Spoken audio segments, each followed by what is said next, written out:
Hi guys, welcome back to the channel. Today we're gonna start with Bleach Thousand Year Blood War, episode number 3. Man, I don't think you'll believe me when I say how hype I was with regards to that episode.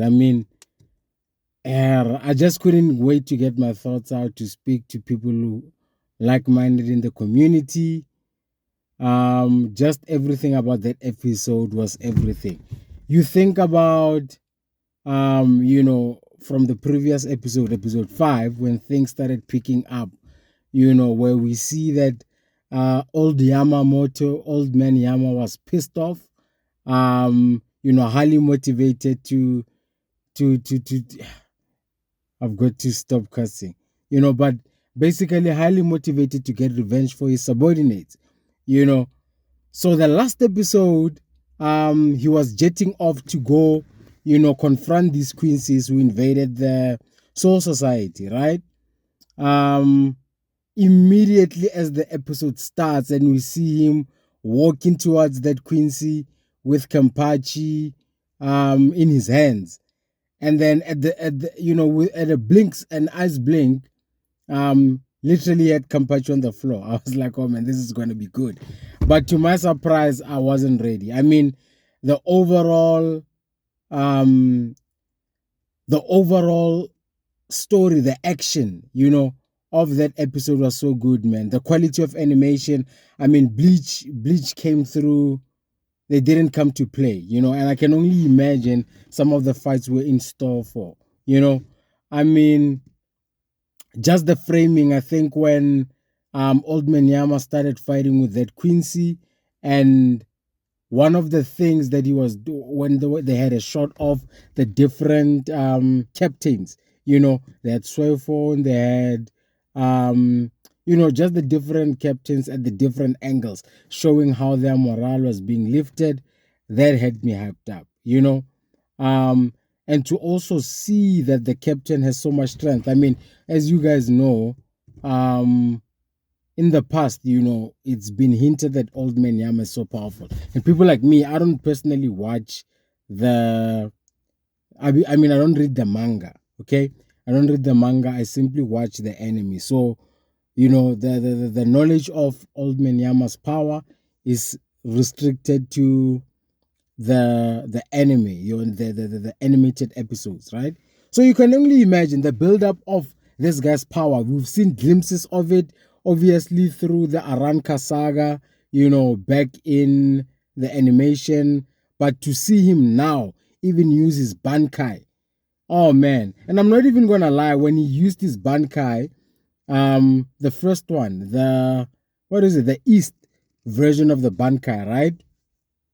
I was happy, okay, but I was like, are you really going to renegade all that, flaming power to, um, you're going to relegate it to basically like a power attack where they consolidated all that power into like his sword's blade edges, where if he touches you or touches anything, it basically explodes, right?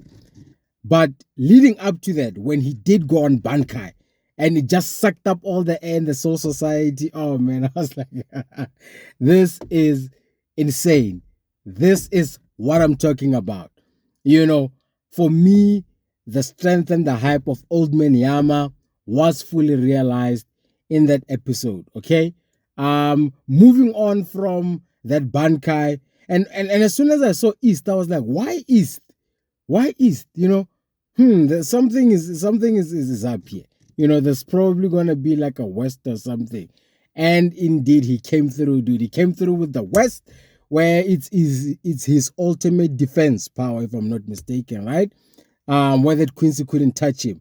And then when that Quincy also pulled out that power of essentially saying it's like the Quincy's ultimate defense tactic.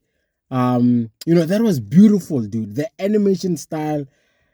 Oh man, I'm just so sad. Like, the arc just started, but I'm already sad that this is gonna come to an end, dude. You compare Bleach to other episodes like One Piece and Naruto. And they've got so many episodes that even if you do go back to rewatch it, you sort of feel satisfied. But with Bleach, dude, I mean, I was like, yeah, this is what it's all about. And then moving on, okay, that second version, the West version of the Bankai, for Old Man Yamamoto was super cool. I'm happy about it. But for me, dog, oh man, I think you guys know what I'm gonna talk about. When he summoned the South version of it, oh man, that's when I lost I lost it, dude. I lost it. I mean, my partner was watching she was on a call with her grandmother. Dude, I just lost it. You know, and I think that's where you also get to appreciate the king, the sub dub, right? The sub dub, yeah.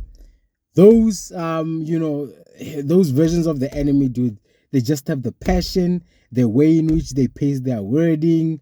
It's just perfect and spot on. You know, um, the only thing that saddened me is because obviously I've watched a couple of YouTubers on the next saga, the Blood War. So I did know that Old Ben Yama was gonna die.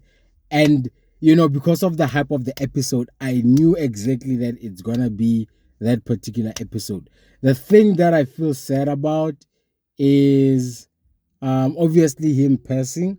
you know Something that just kept coming to mind though when I rewatched the episode, right, was how did he so obviously that Quincy, Old Man Yamamoto, was trying to fight. I will learn his name, okay? Just bear with me. I will learn his name, but it's essentially sorry about that. It's essentially he was pretending, because that was his subordinate who was playing, impersonating him. It actually wasn't him, you know. So I'm thinking, did he fake it? But for me, the comfort that all that gave me is that indeed Old Man Yamamoto had the capability to, mop the floor with these Quincy's. Because if you think about how the rest of the captains have been getting their butts kicked, throughout the entire since the arc started. It's been quite sad. I'm like, dude, these are our strongest guys, but obviously it's because these guys can absorb their bankers and so forth. So for me, it would be interesting to see how they get around this whole ability of the Quincy's to essentially steal bankers. But overall, great episode. Man, I loved it. You know, I put that episode on par with, I think, Demon Slayer. You remember the last episode where we had um Lotengen fighting that demon, and it was just an epic battle. I put it on par with that, man. Anime, still the greatest form of art, if you ask me. I love it so much. But yeah, okay, that's it for the video, guys. If you enjoyed the video, please subscribe, please like, and leave a comment. Cheers.